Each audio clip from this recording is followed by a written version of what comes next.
So we're going to watch that, and then we're going to discuss a little bit about what's your framework for going forward. Because what we find is people get so busy with just the stuff of everyday life, what assignments are due, how are you dealing with the opposite sex, what are you thinking, you know, part-time, all those kinds of things, and no one is really giving enough quality time to saying what is most important. What are the big rocks? I've got 2 more years with my kid, maybe. Well, let me tell you, you have more than that. Mm-hmm. But I think it's critical that you have a framework that works. And I'm going to introduce you to a framework I would encourage you to adopt, but you need to adopt it for yourself, and you can, there's nothing sacred about my framework.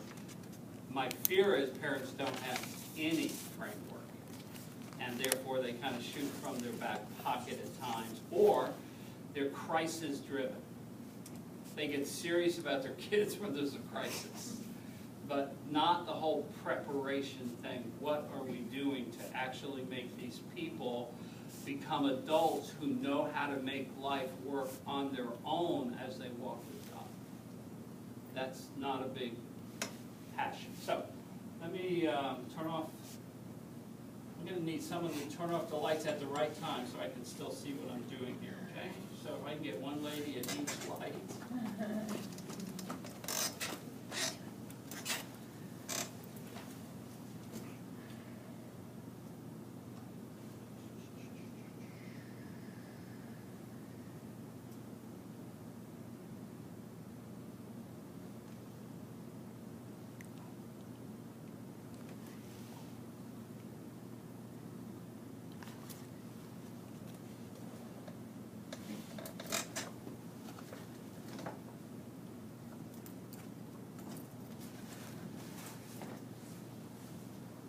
Boyfriend-girlfriend relationship?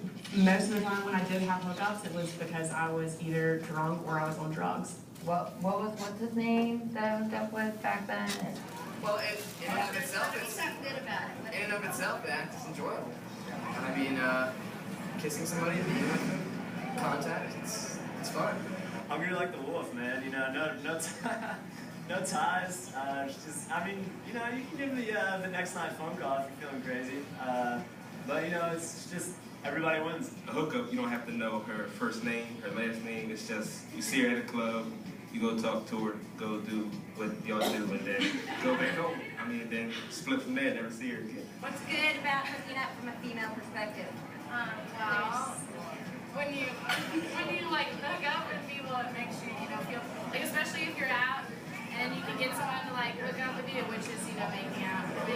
It's good because like it makes you feel good about yourself that like someone wants to hook up with you. Are more college students hooking up than dating? Yes. I would assume so. I was surprised how a lot of people would hook up with one person one night, forget about them, hook up with another person the next night, and it would go on and on and on. And the numbers would just increase, and nobody even could remember people's names half the time. It's like, why date and have just one? And you can have, like, go, it's college, so people just trying to have fun. So. Well, why do you think so many people are doing it then? Drinking and hooking up? Because it's what everyone else is doing?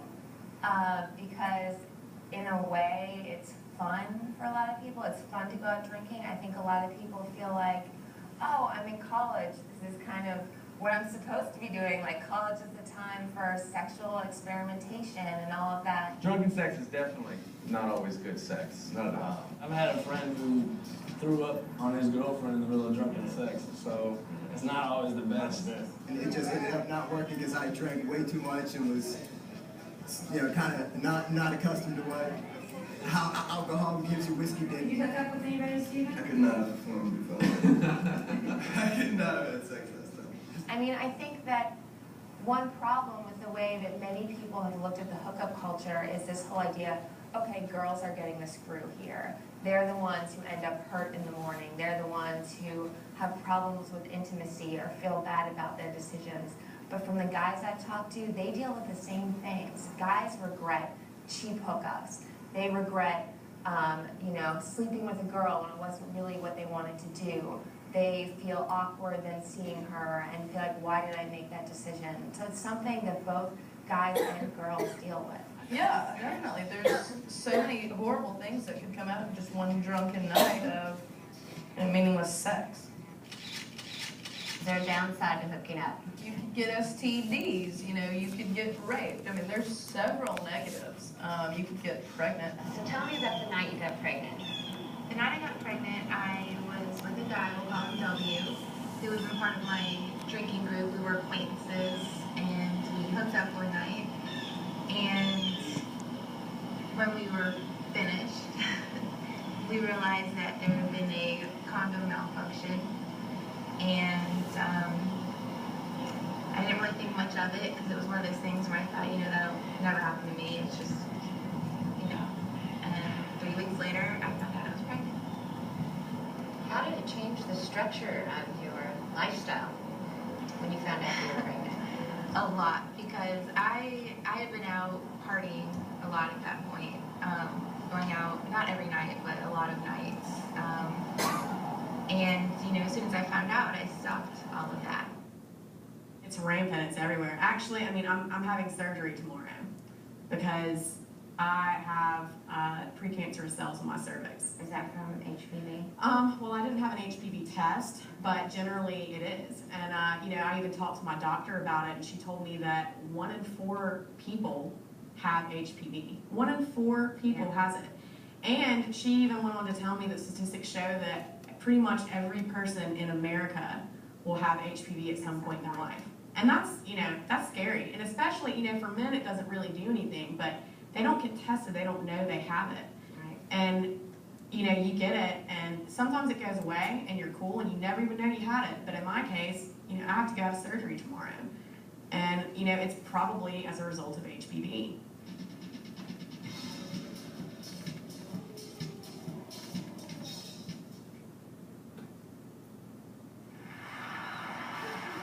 Like the next morning or whatever, I do everything I can to not make them feel uncomfortable by just making light of the whole situation, And when I see them again, just smile at them, maybe even give them a little smirk. Are there instances when women, after a hookup, we're talking about hookups, will wake up in the morning with no memory of what's happened, or very scant memory, or, tell me what you've heard. Well, I've had friends that have woken up half blacked out, half passed out with a guy they don't even know on top of them, and they're going at it, and they wake up the next morning and they'll look and be like, he's hot. That was one of my friend's excuses. I was like, are you kidding me? You don't even know who he is, and he got up and left, and she never saw him again. And I've heard stories like that too. Girls drink too much. They don't remember what happened. They don't know whether they've had sex or not. Or there's other things that they've woken up and found condom wrappers or something like that. Just from getting too drunk. Taking it past that certain level, and things happen. You're drunk and the girl's drunk, and y'all have sex, and the next morning she's like, "You raped me." You can't say anything. You can't do anything because no matter what, you still have sex with her, and it's her word. It's your. A college woman who has had non-consensual sex, she wakes up in the morning, realizes that she's been penetrated. How come she doesn't think of that as rape? Well, we know that society in general is sort of very confused about what the definition is of rape and sexual assault. People don't get up in the morning and review the legal definitions in their state, and especially in this arena of non-stranger rape, many women as well as men believe that rape is essentially that guy in the ski mask who jumps out of the bushes, or somebody, the guy who's waiting in the home, a stranger rape assault. Oh my gosh, I think she had like 15 beers or something, and he shot and stuff. And she had sex with somebody, and I was like, well, was it good, Because, like, how do you know? And she's like, honestly, I can't even remember what happened to me. And I was like, well, you weren't raped, were you? And she's like, well, I don't think so, but, I'm never going to see him again anyway, so it doesn't matter. That's really a small minority of rape, and the vast majority of rapes involve as we said, non-strangers. Hey, let's get you a drink. You know, of course, they want to get you a little tipsy because they know their chances are better of getting in your pants. And that's the best part. Everybody loves to get with the freshmen at the beginning of the semester. You know, that's why we have so many parties at the beginning. When rush is going on, that's why we have so many parties on the weekends. Is there talk amongst students about which fraternities you would feel safer at than others? There are fraternities that, there are rumors going on, especially around my campus, about certain fraternities that make extra strong punch for the ladies for the specific purpose of getting them drunk. So how many non-stranger or acquaintance rapes on campus go unreported in your estimation? Well, we actually have very good data on this. The best estimate on college campuses is that somewhere around 90% of sexual assaults are not reported. So at most 10% are reported. And what that means is we have a problem that is just enormously larger than the official figures that are released by a college campus indicate. And it also means that we have large numbers of students on any college campus who have experienced this, who are suffering with this. So will women come forth to talk to other women about an experience of non-consensual sex? Oftentimes not, because they're not going to be supported by their women friends, because their friends are, you know, in the same cultural mindset of, well, you know, you did walk into his room by yourself at a party, you don't think he was under the impression that maybe you'd have sex, so then all of a sudden it's the girl's fault.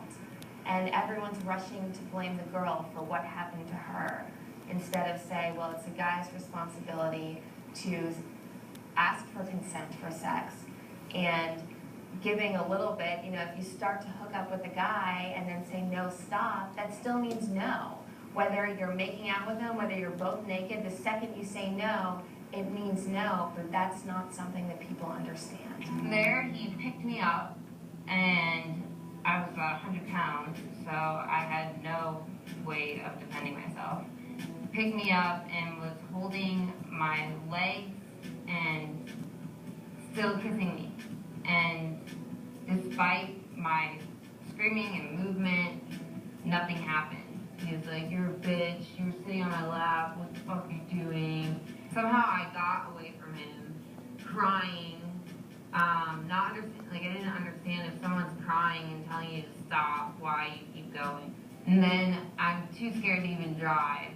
So I call all my guy friends that are back in the apartment and tell them, hoping like they'd go beat him up, you know, and they're like, it's so-and-so, so what, he's drunk. Yeah, oftentimes it's through the Rape Crisis Center that the victim starts to realize that this indeed was a criminal assault, and they have at least an option of filing a complaint. Girls can't come forward with, I walked into a guy's room and he forced me to have sex with him, because no one would believe them. Their friends wouldn't support them most of the time. You know, if it happens like in a fraternity, all the frat brothers are then like, oh, that lying whore. You know, she walked into our fraternity dressed in a little mini skirt, getting drunk. What did she expect was going to happen? And so the second a girl made any sort of move. Okay, lights, please. Is that video somewhere that we can watch it? My office. I have parents check it out all the time. I'd love to watch that with my daughter. That happens a lot. Well, I don't know if you guys follow it much, but you know, all major colleges, universities have people on staff whose job it is to suppress negative information. They pay people to do that because they don't want the reputation that girls are abused on their school. And because alcohol, you know, alcohol's never been an issue in college, but it's never been to the level it is now. So alcohol is much more a factor in what happens on college campuses. And again, many times the girls most at risk are those who are the most naive, because they have a sense of their boundaries. things like this don't happen,